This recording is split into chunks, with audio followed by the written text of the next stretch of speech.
Ready to transform your health one step at a time? Welcome to Small Steps, Big Changes, a journey into everyday fitness with Emma and Adrian. Hello, and welcome to today's podcast. As you can see, it is just myself and Emma today. We wanted you guys to maybe get to know us a little bit. We've got plenty of guests lined up. And today we're going to look back at the other podcasts a little bit. We're going to dig into motivation. Yeah, I think it's important to kind of talk about how there's a difference between motivation that obviously comes and goes and discipline.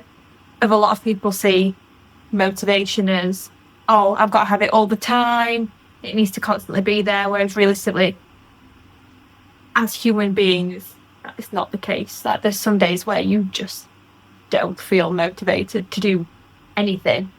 Whereas discipline, you might not have the motivation, but because you've got the discipline, you're still going to accomplish what you're wanting to set out and do. Yeah. I think if you rely on motivation as your thing that's going to make you do the workout, do the clean eating, whatever it is, you're probably going to find yourself lost quite quickly and give up. Yeah. Would you say? Oh, 100%. I think we've all been there. I know I definitely have. Yeah. I know it's easy to get motivated by something that you hear or see.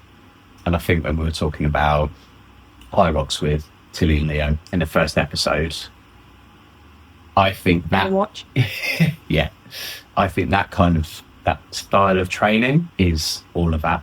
It's very much that kind of, yeah, let's get pumped. And that's why for me, I said it's not really my style of training. Yeah. I think if you show up and consistently just do the work, even if you do like half an hour and you put a shift in, rather than having to think every session, you go in, I've got to be proper motivated, and you can come out really disappointed from that.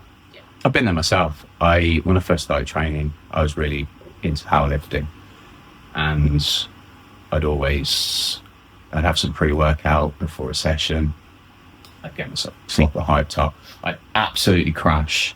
Like, when I finished, I'd just be on the sofa. I'd be like completely gone. I was doing 3 sessions a week, the big compound lifts. I got very strong doing it, but it was wiping me out. I wasn't able to do anything else. And also, when I had a session where I wasn't hitting the numbers I wanted to hit, it really, like, mentally, it was awful. Yeah, and I think that's where a lot of people do struggle. They do see it as they've got to go all or nothing. Yeah. And with that comes like their goals. They have, and again, I've been there, and I'm sure you will have, of doing these really ambitious goals where they want to lose so much weight in a short space of time, or whatever the goal may be. It's unrealistic. And then when you're not meeting those goals of every stage that you want into, you then become less motivated because you're like, it's not happening. What's the point? Yeah. I think a lot of people set themselves up to fail in that regard. When I have consultations with people, a lot of the time, when you ask them how many times a week you want to train, they've got that fresh energy. They've decided they want to do something, make a change. And it's often thinking that you've got to do 5, 6, or even 7 sessions a week and absolutely nail every session and go mad on it. And it's so much better to set yourself up with the idea with, okay, I have a job, I have some children, I've got commitments elsewhere. Realistically, I can set myself 5 days a week in the gym, but I'm not going to do it. Yeah. And if you just set yourself up with 2 days or 3 days, even if it's just how you start doing it, and you just say, I'm going to commit to those days, you're so much more likely to get into the gym and actually do that. Well, I mean, we see it a lot, don't we? It happens every year, of it falls, of how that, like what I've just been saying, new year, new me. Yeah. Of everybody goes, new year, I'm going to do it, I'm going to smash it at the gym, I'm going to keep going, and then 9 times out of 10, February, March, gym's empty. It's dead because people can't maintain this unrealistic goal Yeah. that they set themselves. I think there's 2 parts to that as well. When people come in January, they've often got this idea of coming in, they'll walk into the gym, it can be a bit overwhelming, they're not actually quite sure what they're going to be doing. Yeah. They've not thought it through, they've just thought, I want to lose weight, I want to gain muscle, I want to be healthier. There are a bigger goal that people set themselves, but they don't break that down into smaller, realistic goals that they can keep achieving. Like, they've got a good ambition, but ambition isn't always realistic. Yeah, that's... But I could say that my ambition is to become a multimillionaire. Is it going to happen? Probably not, but... Why not put more effort in? Fair. No, ambition. It's the willing to change has begun, which is great, and that's the starting point. But if you don't know what you're going to be doing to achieve what you want to achieve, and people do come in January, and you often see them just going straight on a treadmill. Yeah. Out of everything that's in the gym, people are most comfortable with a treadmill. They know, they've seen people do it, or they've been on one themselves. It's very easy to set up. You press go, or you press a program, you go running. It's so easy. You see machines, or you see people doing free weights, a whole different ball game. Yeah. Something you're not accustomed to, you might not have done before. It's really overwhelming. I get that a lot. Yeah. How that can cause a lot of anxiety when you come in. But if you come in and then ask people for help, or even if you have some friends that already do weight training, or even just like going to a class just so you feel more comfortable in the environment. Yeah. I know a lot of people like to keep themselves to themselves, they have their headphones on and they like to be in their own zone, and to be honest, that's kind of how I am in the gym. I like my headphones on, I like to train on my own. Whenever I've trained with other people, I've not really enjoyed it that much because you're waiting around for someone. I don't find it that great. I would like to clarify, we have tried to train together. He's still like this with me as well. That's not fair. I've been lovely. Yeah, but I can tell that you enjoy it. And now we train separately, and you're much happier. It's not sure I did. As am I. It's fine. Rude. I did enjoy training with you. It's finding your own thing. Yeah. And if that is going to be training on your own, and you've never done any form of weight training, just ask for some help from someone. And I think that goes into how, whether you like training on your own, within a class, whatever, it's good to have that support network. Yeah. Whether it's having a PT, a coach, friend, family members, whoever. It keeps you accountable, but also it's those people who you can talk to if there is something that you're like, oh, I'm not sure about this. Like, people obviously see it all the time, but that's what a PT does.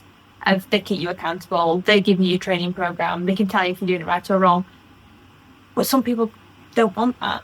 They just want that, whether it's within a class setting where you've got other like-minded people doing the same thing as you, it just creates that little community that is so important to help with motivation, but to keep you doing what you set out to do.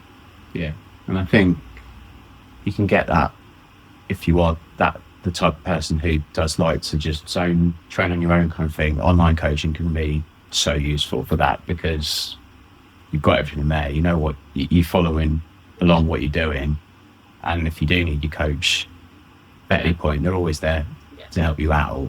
And I think that's where there's also a bit of a, I won't say stigma, but this negativity towards personal training, online coaching, of all the kind of information is out there for people to access. So why should they have a personal trainer? Why should they have a coach?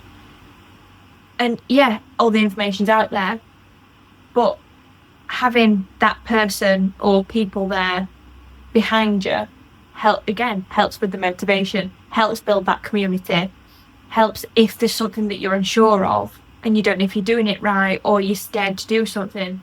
They're kind of there going, yeah, this is right, no, that's right, try doing it this way. Just putting it all if you together, isn't it? If you don't love doing that, have you thought about doing this? Yeah. And just having that person to be able to bounce ideas off, I suppose. Yeah.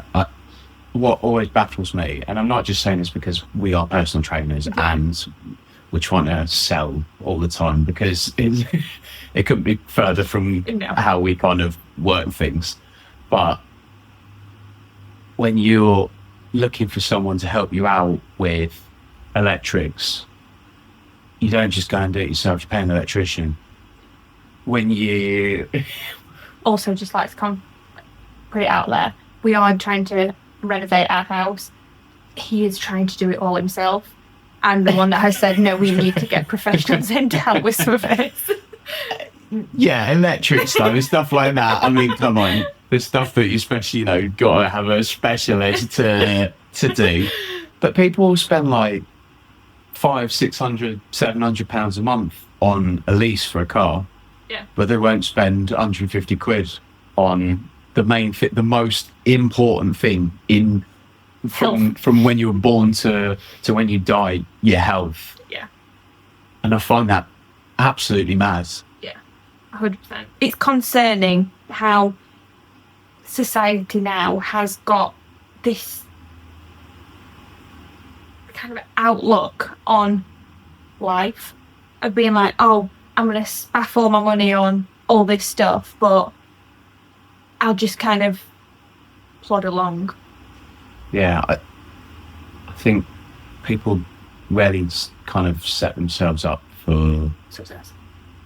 No, later life. Yeah. And that's another thing, because obviously we're talking about motivation. What are you motivated? What is the thing that you're wanting to achieve out of training? And I can understand when you're in your 20s, you want to get rich, you want to look buff, you want to whatever, and that style of training is absolutely fine at that age. And even if you want to go and have some drinks and what have you with your mates and you get a bit pissed up occasionally, your body can recover from that at that age. As you start getting a bit older, the style of training needs to change a little bit. Mm-hmm. You can't just keep smashing stupid weights all the time. Your body gets beat up. I've been there. I've tried to carry on training exactly like I was training when I was younger, and as much as you want to think you're invincible and you can carry on till whenever, I still do heavy weights. I still train very heavy. I just do a lot more mobility work around it, and the heavy stuff isn't so much. I don't put everything into, I've got to make sure that I get to 200 on my deadlift today. Yeah. That's much less important to me, because actually I've found that stuff, it comes naturally. The more effort you put into how much movement you do, how much your warm-ups, there's just so much stuff around the actual part, your resistance part of training, that can help to keep you going much longer, to keep you injury free, and also make sure that when you're 70 years old, you're not sat in a chair and unable to get out of it. Yeah, well, going back to what you were saying about people happily will spend loads of money on a car, but not on their health. You want to be able to spend that money on that really nice car, but then have the health to be able to continue enjoying it and driving it. Whereas if you get to a point where you can barely get up out of the chair, you're not going to be able to get in that really nice car that you bought and drive it around. So what's the point? Yeah, it's true. The motivation for living well as long, I think should be way more important to people than it is. Yeah. And I think that's something that actually Western medicine's catching up with a little bit. Yeah. And it's almost it's behind a lot of other parts of the world where they look at things in a more holistic way. Whereas our healthcare system has always been about, let's put drugs in for every single thing. If there's a problem, drugs. Mm-hmm. If there's something, antibiotics. You know, we rarely look at the root of what an actual problem is. And I do think that is starting to change. I mean, you've discovered that kind of like roots of causes recently, haven't you? Of like, you've always suffered with your asthma, but since you're discovering your 2 allergies, other than with current hay fever season where you're struggling and you're barely surviving, and like your asthma, it's not gone away, but yeah, it's 10 times better than it has been over the years.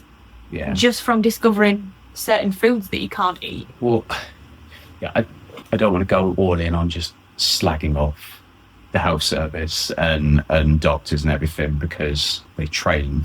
Yeah, and they are amazing. There's so many things that, well, I mean, when, like, we've both been ill, like, and we've had to go to the doctors. I mean, when you had pneumonia and yeah, I've had migraines that ended up hospitalising me, and like their knowledge we've is had such a great experience with doctors and medicine. Yeah, I think it's more the way it's been trained through the years that now how they're catching up. But when I went to see a dermatologist, she kept saying to me, "Why do you keep going back to food as the cause of this?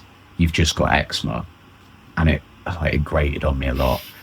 I was like, yes, okay, but why have I got eczema? Yeah, it's not something that just appears.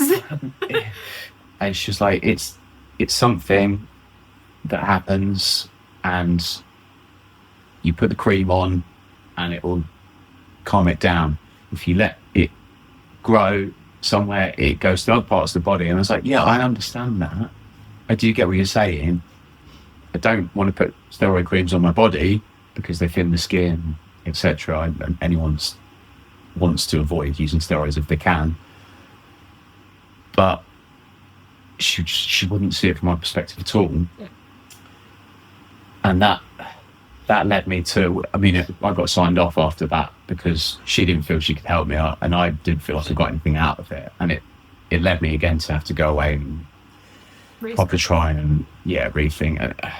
I maybe was 10 years it took me to work out what was wrong, and I think that was just from starting to find markers of foods that were causing me problems, and from stuff I was trying to cut out. Actually, I had problems when I did cut things out, and it was looking at individual ingredients and stuff and going, oh, hold on here, there's a pattern. Yeah. And then initially it was eggs that we sort of went, oh yeah, that's causing a problem, and it seemed to get a bit better.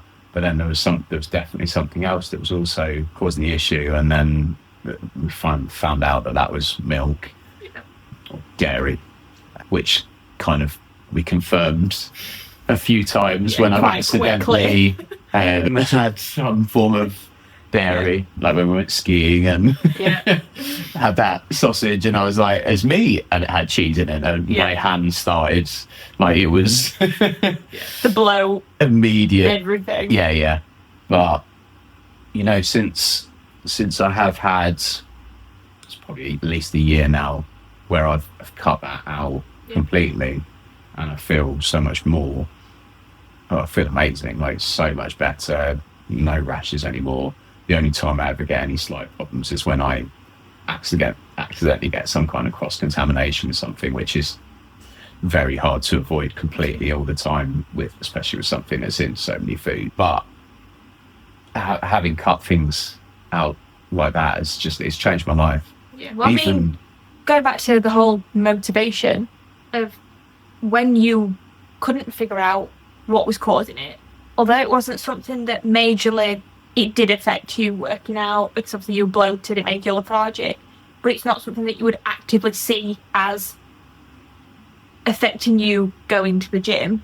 Your motivation to go was like non-existent. Yeah. Because you were in a position where you were like, I can't do my workouts, I feel crap, and you didn't, like, I saw it in you, and I know you saw it in yourself, you just didn't want to do it. It's one of those things.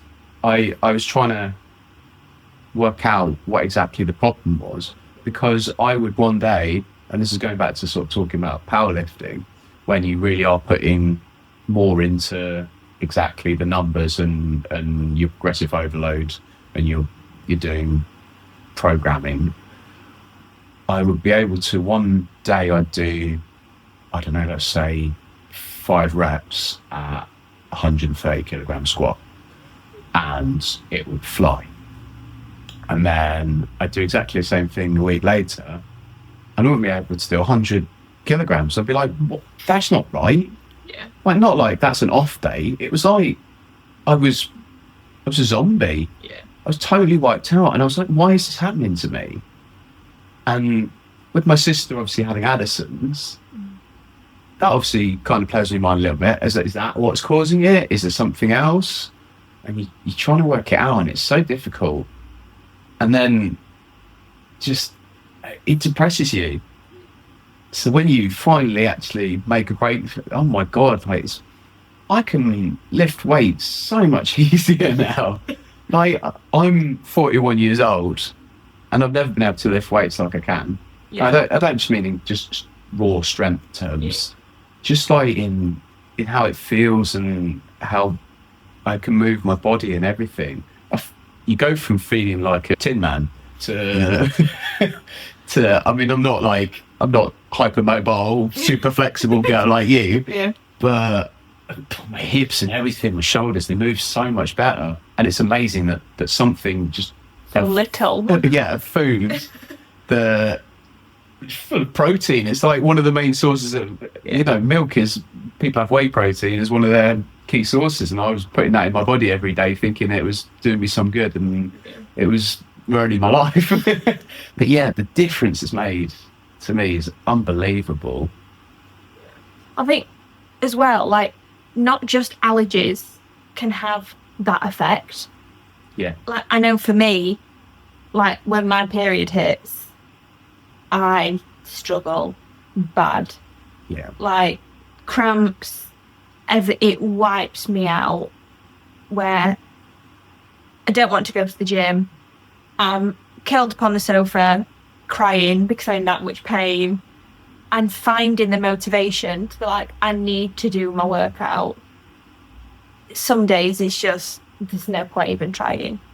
Yeah. But again, in a similar sense to you, some days I'll be lifting, I mean, granted, obviously in comparison to you, we're very different body shapes and very different muscle mass. I don't lift as heavy as you, but for my body size and for my weight, I don't do bad with what I can lift. I don't know, I was squatting one of my clients the other day, and I looked over and I said, I think she's going to get stronger than me soon.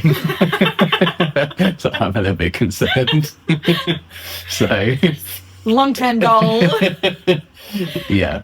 But yeah, there's some days where I can't lift. Well, I can. Some days I can lift my usual weight. I'm increasing my weight, and I'm like, oh, I couldn't do 10 kilogram shoulder press 2 days ago, but now it's flying, and I'm like, that's a bit easy. Okay, I'll go up to 12. But then it comes to like just before my period or during my period, and I'm lucky if I can move weights. And I think a lot of women don't give themselves grace for that. Yeah. How much something that most women will accept, having a period sucks and they don't want it, but how much it does affect your motivation. Yeah. And you struggle particularly quite a lot, which is, we won't dig into it now because I think we'll probably dedicate it. There's a whole episode in there to be had talking about periods, because you do struggle immensely, and it's something you've looked into why, and we'll definitely unpick that at some point because there's a lot there. I think we'll probably have a guest on at some point there where we'll talk about that. Let's go back to just talking about key sort of motivations and why it's not great to put all your hopes into motivating. So I think social media plays such a massive role in people's motivation with fitness these days. Again, kind of going back to how all the information's out there, it's accessible. Which social media, as with anything, has its pros and cons. And I think some of the positives of it is like the whole, you can build that online community, your support network, you've got information out there that can help you kind of working out and things like that. But some of the biggest negatives are the whole, that kind of outlook on unrealistic body images, people comparing themselves to other people doing, say if somebody starts following somebody's fitness journey and they start doing the same workouts, and the unrealisticness of how that can make you feel demotivated, of people compare the start of their fitness journey to somebody's midpoint, end point, and see their chapter 1 and compare it to somebody else's chapter 10 and be like, well, why am I not there? Yeah. And that's where social media kind of downfalls. Yeah, I get what you're saying. I see in a lot of people when they expect themselves to be able to just do it. Yeah. People, particularly young guys, quite a lot, they'll often come in and they expect to be moving massive weights, and they're doing things really badly. Yeah. And that might partly be an ego thing. When you're a young lad, there's young girls I see do it as well. No, goodness, I do think girls train a lot better though at that age. Yeah, I think, like I said, from what I've seen in our gym. Yeah, I think, like I said, a bit more with guys, it's more of the ego side of it, and especially when they're with the mates and they're kind of not showing off, but to an extent, kind of showing off to each other. Yeah. Whereas with girls, it's more of a, they see somebody online and they're like, oh, I want to look like that, I want to be like that. And because, I'm not saying this is obviously everybody, but they don't know safely how to get there. And that's then when you end up with like the crash diets, or they don't know how to calorie control properly. And there's just certain aspects where they've got the right idea, they just don't know how to apply it correctly and safely. What do you think about, we've gone from having society's picture of a woman be big butt, Kardashian, to now everyone's on, or in certainly celebrity circles, everyone's on Ozempic or Wegovy or whatever, and now skinny is very much being shoved in people's faces. Do you think that affects? Oh, 100%. And I've never been a very big person. Like, I've always been very small, no matter how much I eat. Some may say that's a blessing. I mean, I know it'll catch up with me at some point, but I am more concerned about my health now anyway. But I do see it of like some people, I mean, I think it's more in the older generation, but there is this whole, how it's not right to kind of say to somebody, oh, you've put on weight, but at the same time people still have that outlook of being like, oh, you're too skinny. And I think when people are told that, it does have an effect on your motivation. 'Cause if you're trying to work out and if you don't know that person, or you're not part of that kind of group, their kind of workout community group, and family members do it who they mean right by it, but they just don't go about it the right way. If you don't know what their fitness journey is and what their motivations are, if they don't want to share them with you, and saying to some people, oh, you're too skinny, you need to stop going to the gym because you're going to lose. Why are you going to the gym? You're going to lose too much weight. That can really affect somebody's self-confidence, motivation. I've been there where I'm like, well, why am I doing it? I know I am going to lose weight. But what a lot of people don't understand is how, yeah, you go to the gym, you will lose weight, but you also gain muscle. So you're going to kind of swap it out. You might stay the same weight, but you've lost body fat, increasing muscle mass, and you're doing it in a healthy way. Is there still a perception, do you think, with females where they think they're going to get massive muscles, big and bulky? Yes. You see it all, like, you'll do consultations or you'll see people in the gym and you try and explain to them or try and just help them with a certain exercise, or if they're on the treadmill, like, you have a chat to them and be like, oh, what are your goals? Just making conversation with people. And like, they might want to lose weight and say to them, oh, have you tried doing weights or that sort of thing? Oh no, I don't want to gain muscle, like, I just want to lose weight. Yeah. And people, there is still that misunderstanding, that kind of myth that if you lift weights, you'll only gain muscle, and if you do cardio, you'll only lose weight. Yeah. And I mean, we discussed it with Red in our second episode. Also listen and watch if you haven't already. She trained as a runner. Yeah, she does her cardio, like a lot of it, but she also does her weight training because it is a massive part of how she has become as fit as she is. And people who do want to lose weight don't understand that weight training is a great way to do it. And yeah, you will gain muscle, but you're not necessarily, unless you're stripping fat, aren't you? Yeah, so it's not. You're gonna see your muscles more because you're losing body fat. I think it's something that there's various things that seem to stick with people, like in the back of their minds from a young age. They're just there. They just stay. And I think one of those things is, if I want to lose weight, I need to go running.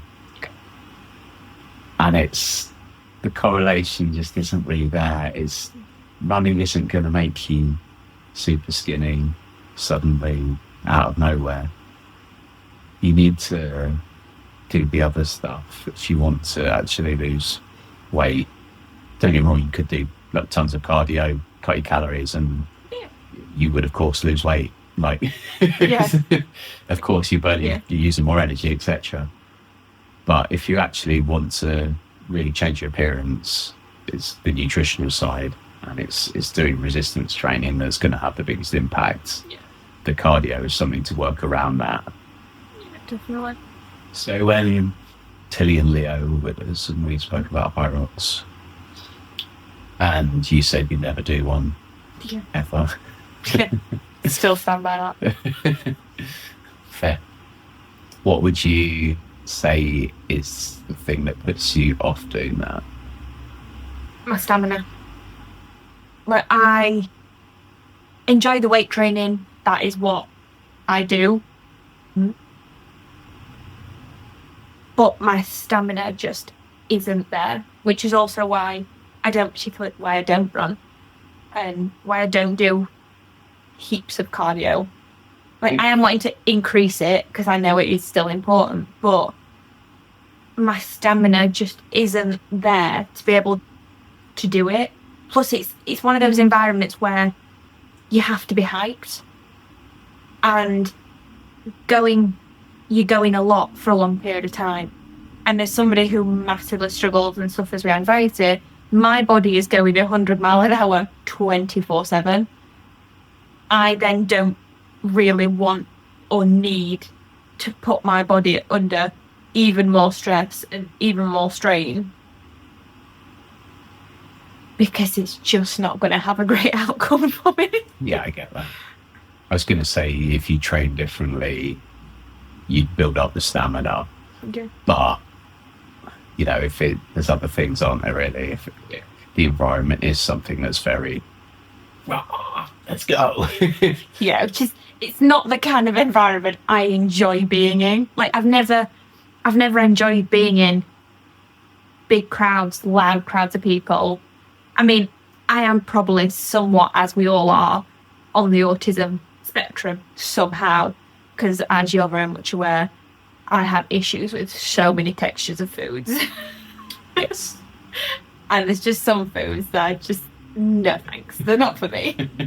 And they never will be for me.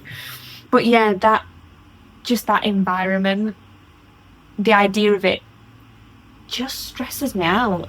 And I'm not the kind of person that enjoys, from a being trained perspective, as being kind of shouted at and like, yeah, keep going, you got it. That's not what I want. Well, you've trained me in the past before I became PT, I prefer the watching what I'm doing, making the corrections, calm, have a laugh and a joke. The thing is, if you can work methodically like that, and you can purely look at it in terms of, okay, this is what I'm doing today, and I will fatigue my muscle to the point of failure on this set, and then on the other sets I can back off a little bit, and you know where you're what you're doing it for. And this set's going to be 8 reps. This set's going to go to failure. And there's a point to what you're doing. You can keep working like that, and you're getting the mind-muscle connection, and you're making steady progress every week. It's a lot better than if you just go on vibes and you try and just smash every single workout. That's not to say you can't make progress like that. I know plenty of people who are very different in mindset to me, and they've never really had any kind of plan, but they've made plenty of progress. They look great. And if you follow Stronger by Science, really good, by the way. If you don't follow Stronger by Science, absolutely brilliant, great emails. They look at different meta-analysis and meta-studies where they compare lots of research, and they looked at if you have planned workouts and if you don't have planned workouts and outcomes, and they looked at progressions and things like that. And there's differences in all these things, but they're minute, really. And I think the idea of training, this is the same outlook I have on high rocks, for instance. It's not my style, but if it gets people training and people enjoy it, just go for it. It doesn't. I'm not here to tell you what you should enjoy. Like, if you enjoy something, do it. And that should always be the thing. When you're training, it should have an element of fun to it. Yeah. You should actually enjoy it. It shouldn't just, every single session shouldn't be a grind. Because again, that's why you're going to lose your motivation. Yeah. If you're like, oh, I've got this to do again today. Oh, got this. I mean, granted, I look at my workouts sometimes and go, oh my God, no, how has this day come around already? That's less of that I don't enjoy the workout. It's more of a, I know it's going to be painful and I am going to die while I do it. But at the same time, I enjoy that. And we'll have a laugh and a joke about it where we might cross each other in the gym and you'll say to me, are you all right? And I'm like, no, I'm dying. I can't do this. I don't want to do this anymore. As I'm walking to do my next thing, to then put myself through more pain. But it's that whole, and I think it's good to point out of like, that's our ethos of, we are about everyday fitness. And that's what we're trying to do. And who we want to help is the people who struggle to do a workout and to stay healthy and to maintain or get to their goals. It's finding what's right for you. Yeah. Because everybody is different. Yeah. I think you can work to a certain point through motivation sometimes, but I do think it's good to have help. Yeah. And I'm not just talking about personal trainers. I mean, if you've got some kind of support, whether it's family, friends, whatever, it does help a lot. So one of my motivators that I always feel, and this is going back to the whole thing, back of your mind thing, where sometimes you just can't help it. And I will watch boxing films or like fighting films and stuff. Is this like when we went through the phase where we had to watch every single Rocky film? No, they're from just the great. start to the end. No, they're just great films. No, I mean like have poor Jake Gyllenhaal and stuff like that. He's absolutely shredded. It's like I can't even remember what percent body fat is, but it's low body fat. It looks amazing, isn't it? And you're watching the boxing stuff. And boxing's like even really, I like watching it. It's a phenomenal like sport and the skill involved in everything. It's not really something I'd ever do. I'm not much of a fighter. You're a lover, not a fighter. But it's watching that and you go, oh, I'm coming to the gym.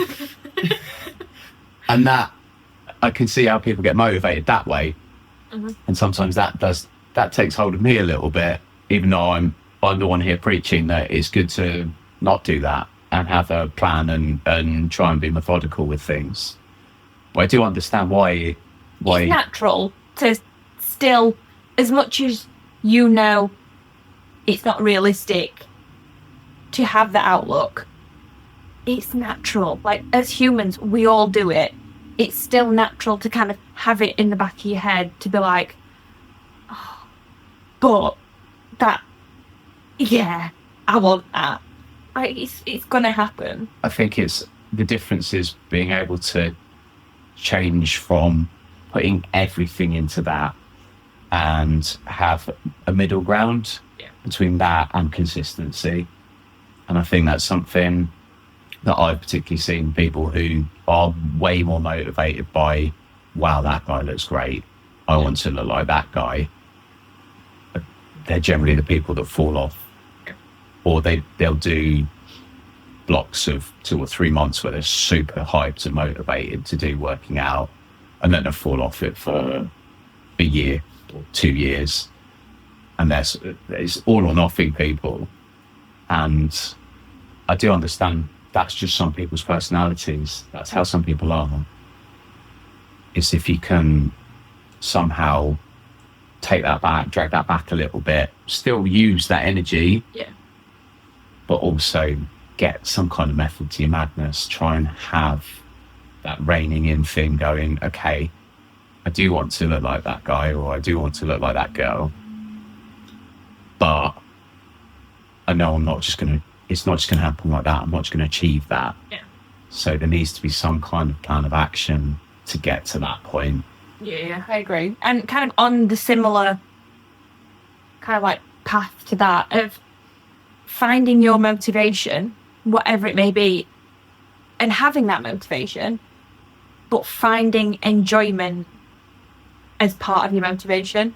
So it's like me, when I properly got into, it's only been in the past couple of years that I've really got into my fitness journey. I've always been, like since we've been together, I've always been kind of like on and off at the gym, lacking motivation, finding it again, and kind of very sporadic with when I went to the gym. But then finding my motivation was then when we were getting married. It's like, right, I want to look good on my wedding day. And through kind of starting that of being like, right, I'm going to get fit for the wedding, I'm going to look good, I found my enjoyment and kind of my purpose in what I was doing with my working out. And then once the wedding had then come and gone, I'm still because I found that enjoyment, it increased my motivation and it increased my desire to want to keep going to the gym, doing home workouts, whatever I can find to do that makes me feel good. And something that I think a lot of people underestimate is how much working out, whether it is in a gym or at home, massively improves your mental health. Yeah. And it just, like, although I still suffer with anxiety, it's not something that's just gonna go away. No. You do have to learn to live with it, but it doesn't have to control your life. And working out and regularly having those days, I mean, it doesn't have to be the same day every week, because obviously you have to fit it around your schedule. But knowing that I have 3 days in a week that I need to set aside to do my workouts, whatever days they can be, I know that is the time where I can either put headphones in and pretend the rest of the world doesn't exist, or just be in a different space, doing something different and focusing on myself and my body. It just makes you feel so much better. Yeah, it does. It's the mental side of doing anything, whether it's gym, whether it's taekwondo, whether it's mixed martial arts, whatever. Any form of movement, exercise, it's so good for clearing your mind and keeping you level. If I didn't go to the gym, I think mentally I'd be all over the place. I'm very, very skittish with how my brain works anyway, where, I jump from one thing to the other a lot. Yeah. I'd be all over the place if I didn't have something as an outlet that kept me like nice and level. Well, I think we will wrap up there. Mm-hmm. We have gone off on all kinds of many tangents. I hope it made sense. Yeah, we'll wrap it. And thanks for joining us. I've been Adrian. And I'm Emma. Thank you, guys.